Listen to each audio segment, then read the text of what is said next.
महिला को बाहर एक बोतल मिलती है जिसे वो धोकर साफ करने लगती है। अगले क्षण बोतल में से रंगीन धुआं बाहर निकलने लगता है। लूना उसके सामने विशाल हाथ को देखते हुए डर में वही जम जाती है। वो फिर लिविंग रूम में आ जाती है। अब जब वो अपना चश्मा लगाकर देखती है तो एक विशालकाय आदमी उसके सामने दिखाई देता है। वो पूरे लिविंग रूम में समा गया था। यहाँ पता चला कि विशालकाय आदमी एक जिन है। उसने लूना का शुक्रिया अदा किया और उसे बोतल में से निकालने के लिए लूना की 3 इच्छाओं को पूरा करने का वादा किया। अचानक आश्चर्य के साथ वो नहीं जानती थी कि क्या करना है। वो केवल ये कह सकती थी कि वो इसके बारे में सोचेगी। उस क्षण दरवाजे पर एक दस्तक हुई। ये होटल का कर्मचारी था जो उसके लिए नाश्ता लाया था। जब लूना नाश्ता ला रही थी तो जिन गायब हो जाता है। उसने खुद को बदल लिया था। वो अब एक इंसान के समान आकार का हो गया था। वो खुद लूना के लिए नाश्ता लाया था। वो चाहता था कि लूना जल्द से जल्द अपनी इच्छा मांग ले ताकि वह आजाद हो सके, लेकिन लूना ने कहा कि वो अभी कुछ भी नहीं चाहती है। इसके बजाय वो कल्पित बोने में रुचि लेने लगी थी। उसे उस बोतल में बहुत दिलचस्पी थी, इसलिए जिनको 3000 साल पहले की अपनी कहानी बतानी पड़ती है। प्राचीन यूनानी कल्पित बोने हमेशा रानी के साथ रहते थे। वो रानी के एक महान प्रशंसक थे और वे एक साथ बहुत खुश थे, उस दिन तक जब दूसरे देश का राजा रानी के लिए एक गीत लेकर नहीं आया था। जिन ने रानी को देखा वो जानता था कि रानी को उससे प्यार हो गया है। जिन ने रानी से कहा कि उसे राजा द्वारा बस में किया जा रहा है,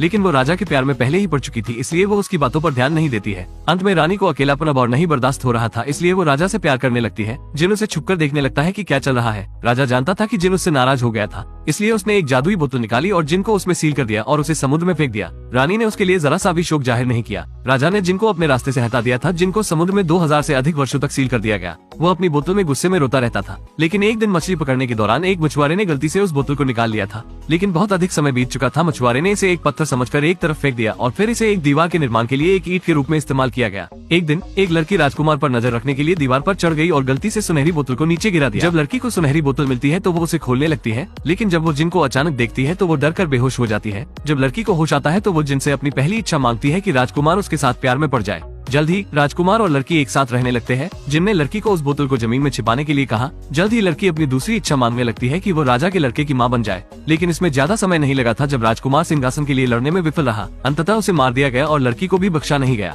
जिन चाहता था कि वो जल्दी से अपनी आखिरी इच्छा जाहिर करे, लेकिन लड़की को विश्वास नहीं था कि राजकुमार मर चुका है। सैनिक उसे बंदी बनाकर ले आए थे, लेकिन अभी भी उसने अपनी तीसरी इच्छा नहीं मांगी थी। सैनिकों ने लड़की को समुद्र में फेंक दिया। लड़की ने अपनी इच्छा नहीं की थी, इसलिए जिन उसे नहीं बचा सकता था। अंत में जिन तीसरी इच्छा के लिए इंतजार नहीं कर सकता था, इसलिए वो अपनी आजादी खो देता है। 1 और 200 साल बीत गए। एक महिला वहीं पर आ जाती है। वो गलती से फिसल जाती है। वो नीचे गिर जाती है, जिससे फर्श चकनाचूर हो जाता है और जिन फिर से प्रकट हो जाता है। उसने महिला से इच्छा करने के लिए कहा और पहली बात जो महिला उससे चाहती थी वो जिन को वापस जाने के लिए कहती है जहाँ से वो आया था, और इसलिए जिन को समुद्र के तल पर एक बार और जाना पड़ता है। 1 और 100 साल बीत गए। फिर एक और लड़की को मछली के पेट में वही बोतल मिलती है। उसने जिन से इच्छा जाहिर की कि उसे पूरी दुनिया का सभी ज्ञान हासिल हो जाए। जिन लड़की की इच्छा को पूरा कर देता है। इसके बाद धीरे धीरे दोनों साथ में रहने लगते हैं। जिनको लड़की से प्यार हो जाता है, इसलिए वो अब आजाद होने से डरने लगता है, इस डर से कि लड़की अपनी तीसरी इच्छा ना कर दे। जब लड़की अपनी अंतिम इच्छा करने वाली थी तो जिन ने उसे रोक दिया। इसने लड़की को बहुत दुखी कर दिया। वो महसूस करने लगती है कि जिन ने उसे कैद कर लिया है। लड़की को बुरा महसूस करने से रोकने के लिए वो नई बोतल में छिप जाता है जो लड़की उसके लिए लाई थी। इसके बाद लड़की ने अपनी आखिरी इच्छा जाहिर की। वो चाहती थी कि वो जिन को भूल जाए। अंत में लूना को वो बोतल मिल जाती है।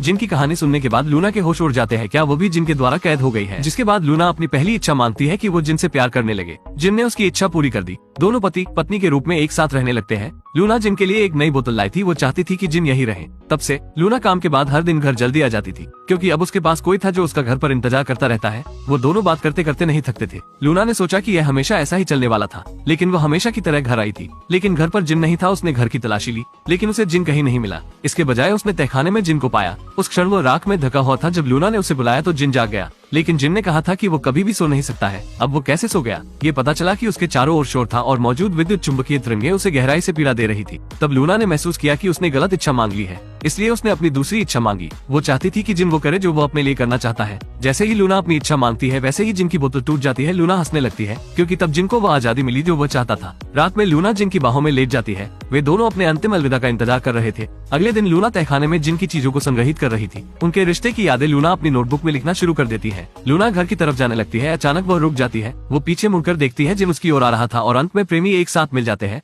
लूना अपने प्यार का इंतजार कब से कर रही थी और यहाँ फिल्म का अंत हो जाता है। फिल्म 3000 साल की लालसा है। कल्पित बोने ने 3000 साल बिताए, जिससे उसने मनुष्यों की वासना, घृणा और लालच को देखा था। कहानी का अंत अभी भी प्यार, आजादी और बलिदान से हुआ। प्रेम सर्वोच्च विश्वास है। जिन प्यार करना और आजाद रहना सीख गया था।